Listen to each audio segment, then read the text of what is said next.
Hello YouTube and welcome back to another Dare to Game video. Today we're playing Red Dead Online and we're going to be doing another weapon customization video. And today it's for, I believe, the last weapon on the list. I know I've probably said that before, but this one is, I think, the absolute last, and it's for the bolt-action rifle. So we're just going to be going through 5 custom designs for the bolt-action rifle that make it look quite nice. So if you want to try making the bolt-action rifle look good, maybe it's one of your favorite guns and you just haven't found a great scheme for it, this video will hopefully give you at least some ideas on how to do that. But before we dive into the first design, let me just give you a little bit of historical background information about the gun itself. The bolt-action rifle in Red Dead Online is based on the real-life Krag-Jørgensen rifle. The Krag-Jørgensen is a repeating bolt-action rifle designed by the Norwegians Ole Herman Johannes Krag and Erik Jørgensen in the late 19th century. It was adopted as a standard arm by Norway, Denmark, and the United States. About 300 were delivered to Boer forces of the South African Republic. A distinctive feature of the Krag-Jørgensen action is its magazine. While many other rifles of its era use an integral box magazine loaded by a charger or stripper clip, the magazine of the Krag-Jørgensen is integral with the receiver, the part of the rifle that houses the operating parts.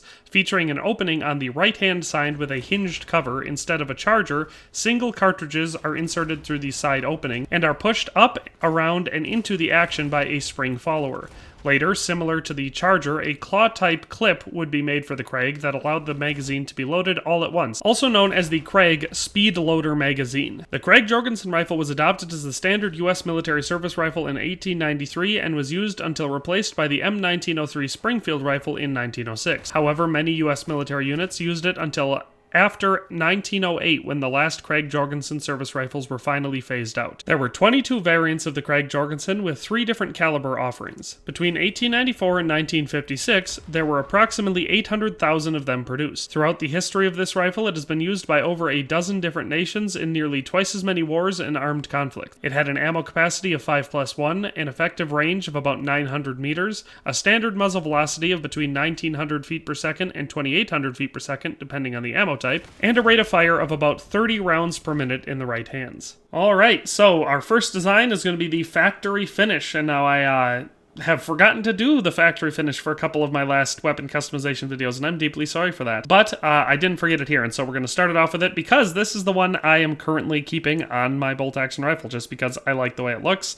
and when I'm using the bolt-action rifle, it's usually for some type of role play or to match an outfit, and so it matches most often if I have it as the factory finish. Going to start out with improved rifling for our gun, improved iron sights. The straight grain stock I find lends itself best to the factory finish, and then no wrap or scope. For our varnish, we're going to use the mahogany varnish, and we're not going to carve, engrave, or do anything else to it. It's just going to be real stock looking. And for our metals, it's going to be blued steel for the barrel, the frame, the hammer, and the sight, and then iron for the trigger and the bolt. This gives it a pretty dang close to historically authentic factory finish. I find that a lot of times the bolt and the trigger of the Krag-Jørgensen would not match the rest of it, but most of the metal on these guns was pretty dark, so either the blackened steel would work, or I think the blued steel works the best.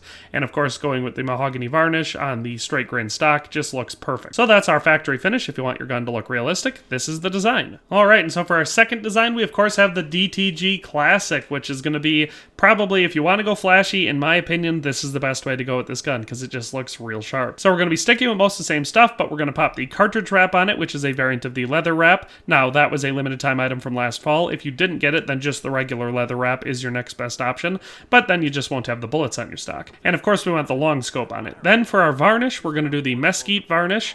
We're going to do the Art Nouveau engraving over the entire gun with the gold metal inlay, and then our metals are going to be just what you see them here: blued steel for the barrel, the frame, and the hammer, and gold for the bolt, the sight, and the trigger. Giving us that, of course, excellent crowd-pleasing 3-color combination of a reddish stock and wrap with the blued steel and the gold contrast against it. In my opinion, it's the best contrast you can come up with in the game, and it just looks really, really good. And even though you have some gold accents, it definitely doesn't come off as try-hardy, in my opinion. It definitely looks a little bit fancier than most guns would look like in real life, but still pretty dang cool. So that's the DTG-CLASSIC, our second design. So for our third design, we have fresh meat, and for this one, we're going to just change a couple things. So we go from the straight grain stock to the wide grain stock, and then we also put it down to the short scope on this one, and instead of the cartridge wrap, we're going to use use the leather wrap. Then for our varnish, we want to use the dark walnut one to give it that nice dark blackish look to it. We're going to use the ornamental engraving with the red enameled inlay and the scarlet coloring for our leather wrap.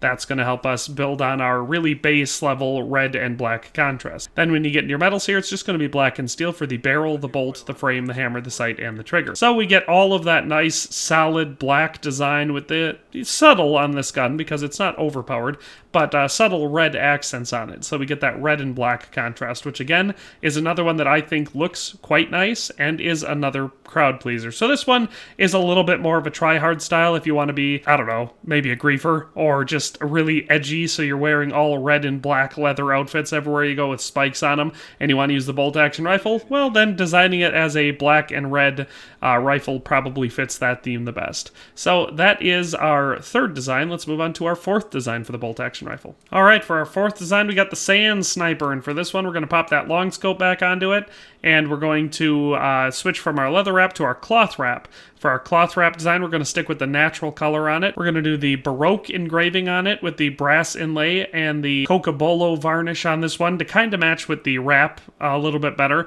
And then our colors for this one are going to be brown steel for the barrel, the frame, and the hammer, and brass for the bolt, the trigger, and the sight. And so that gives us one of my favorite color combinations with guns, and that's the brass and the brown steel. I just really like the way that it looks. Keeps it from looking real stock. If you don't want to look factory finish, you don't want to look super basic, but if you want to look a little bit fancier without being flashy or gaudy or ostentatious or anything negative in the design spectrum, then I think this color combination works really well. And again, this one is one that I kind of picture in the American Southwest, so if you're going to be using it in the game here, I think it fits in rather well with down by basically the whole New Austin area, so anything Tumbleweed, Armadillo, even up towards Blackwater in the Great Plains, I think it works rather well. A pretty cool design, I would say. I like the way that the wrap looks on the bolt-action rifle. The cloth wrap does not look good on every gun, but I think it looks pretty good on this one. So that is our fourth design. Alright, and so for our fifth design, we have the HUNTSMAN, and now this one is real stock looking, but I really love the way it turned out. So we're not doing any scope on this one or a wrap. It's going to look like a pretty basic rifle. We're going to use the wide grain stock on this one, and for our varnish, Cocobolo to give us that nice light reddish varnish to it. We're not going to engrave anything into this gun, but we're going to carve the buck on the stock because I really like the way that it just breaks up the stock of this gun just a tiny little bit. Then, like I said, no engravings, and for our metals, we're going to do nickel plating for the barrel, the frame, and the hammer, and blackened steel for the bolt, the sight, and the trigger. That giving us another one of my favorite color combinations, that being the clean silver look of the nickel plating contrasting against the nice smooth blackened steel for our accent parts of this gun. And of course, all of that contrasting against the reddish brown of the Cocobolo just looks excellent. So like I said, if you want to go for one that's, again, not going to be flashy or ostentatious, it's going to look pretty normal, but again, just looks pretty dang sharp, then this is the way to go. Of course, if you add a scope onto this, I would switch the sight from black and steel to nickel plating because the sight color determines the scope, and I think that if you do it with a scope, the silver scope looks better than the blackened scope. So that is our fifth and final custom design for the bolt-action rifle. And of course, a special shout out to the variant we have for the bolt-action rifle, the Bounty Hunter variant.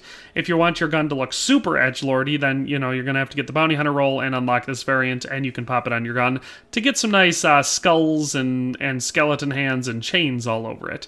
So definitely not very realistic, a little bit more ridiculous looking, but if that's your thing, then just get the Bounty Hunter variant for the bolt-action rifle. And so that's where we're going to end today's video. I hope you enjoyed it. Hope you found it useful. A lot of people have asked for the bolt-action rifle customizations, and I know it took me a long time to get to it, but I did, and I think they all turned out looking pretty good. So, thanks for watching, especially if you made it all the way to the end. I hope you enjoyed the video. If you did, leave a like, comment, and maybe subscribe if you haven't already.